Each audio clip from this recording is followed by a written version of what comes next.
अस्सलाम वालेकुम दोस्तों। सलातो सलाम मज़ूर जी ज़ात ते। अॼु बहितरीनु ऐं वीआईपी किसो तव्हांखे ॿुधाईंदासीं त पुराणे ज़माने में हिकु बादशाह हो।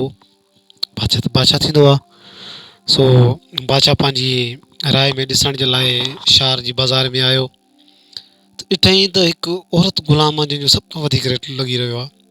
ॾिसण विसण में बि पूरी सूरी ख़ूबसूरत हुई, एॾी कोन हुई, पर उनजो सभिनीनि खां वधीक रेट चर्चो हुयो।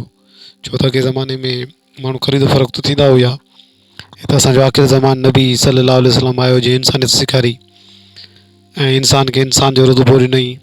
औरत धीउ भेण सारा रिश्ता ॾिनई। अॻे जे ज़माननि में औरतूं हिकु बि हुयूं।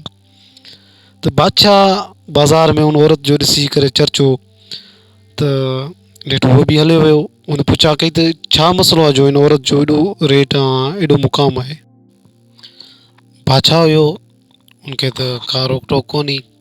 उन वञी औरत को पुछो त हे औरत, तो में अहिड़ी कहिड़ी ख़ासि ॻाल्हि आहे जो तूं सभिनीनि खां वधीक तुंहिंजो रेट लॻी रहियो आहे, चर्चो आहे।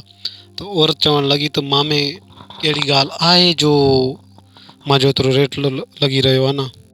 यानी मां त एॾी ख़ूबसूरत कोन आहियां, लेकिन मुंहिंजो अकुलु, मुंहिंजो दिमाग़ु, मुंहिंजी चालाकी जे करे जेको न मुंहिंजो रेट लॻी रहियो आहे। बादशाह चयोसि, अगरि मां तोखे कुझु सुवालु करां, अगरि तूं हुनजो सही जवाबु ॾे त तूं आज़ादु, जेकॾहिं तूं सही न जवाबु ॾिनो त तोखे क़तलु कयो वेंदो। छो त बादशाह साह सड़ियो हुयो। हुन चयो हिनजी एॾी हाक आहे। पोइ इन जे करे जेको आहे बादशाह उनखे चयो त मां तोखे कुझु सुवालु कंदुमि, त उन सुवालनि जो जवाबु ॾियई। त औरत पुछियो, ठीकु आहे, तूं मूंखे पुछ, कहिड़ा कहिड़ा सुवाल पुछंदी। त बादशाह सुवालु कयो त सभ खां वधीक क़ीमती लिबास कहिड़ो आहे, यानी सभ खां वधीक क़ीमती वॻो या जोड़ो कहिड़ो आहे। ऐं ॿियो नंबर, सभ खां बहितरीनु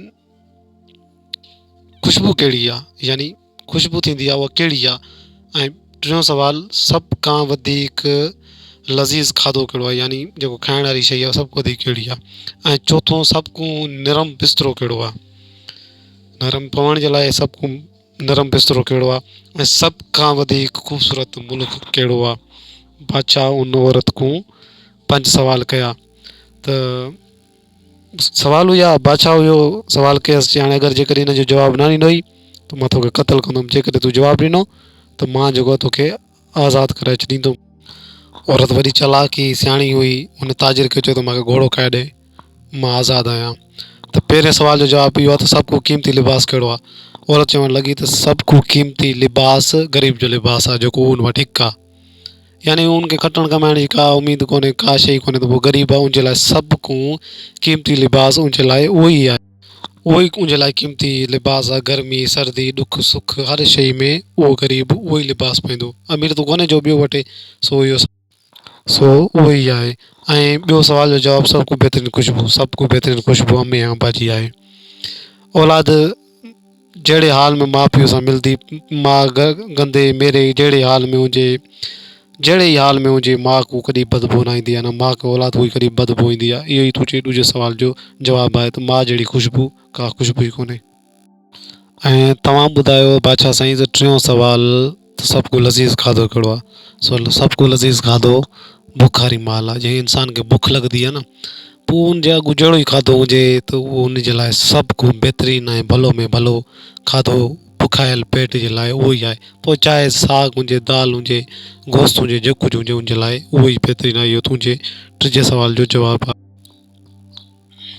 ऐं चोथे सुवाल जो जवाबु उन औरत इन हिसाब सां ॾिनो त सभ खां नरम बिस्तरो इंसाफ़ु कंदड़ बादशाह जो आहे।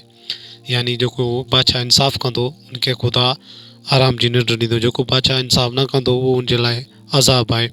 वरी उहा औरत घोड़े ते चढ़ी करे चवणु लॻी त मां आज़ादु आहियां। त बादशाह चवणु लॻो, आख़िरी सुवाल जो जवाबु तूं कोन ॾिनो, तूं कहिड़ो मुल्क सभ खां वधीक ख़ूबसूरत ऐं बहितरीनु आहे। त उहा औरत चवणु लॻी, अॼुकोकी न, मुंहिंजे लाइ हे मुल्क सभ खां बहितरीनु ऐं भलो आहे। छो ग़ुलाम क़ौम जे लाइ, ग़ुलाम माण्हुनि जे लाइ उहो मुल्क कॾहिं न भलो हूंदो आहे, लेकिन जेको आज़ादु हूंदो आहे उनजे लाइ उहो सभ खां बहितरीनु मुल्क ऐं भलो हूंदो आहे। सो तुंहिंजे पूरे 5 सुवालनि जा जवाब मां ॾेई छॾिया ऐं अॼुकोकी न, मां आज़ादु ऐं मुंहिंजे लाइ मुल्क सभ खां भलो आहे। सो हीअ हुयूं अकुल ऐं ॾाप जूं कहाणियूं। छो त रसूल सल्लल्लाहु अलैहि वसल्लम जी ज़ात फरमायो आहे त अलाह ताला उन माण्हुनि खे बग़ैर कंहिं हिसाब किताब जे मोकिलींदो जंहिंखे अकुलु वधीक हुजे।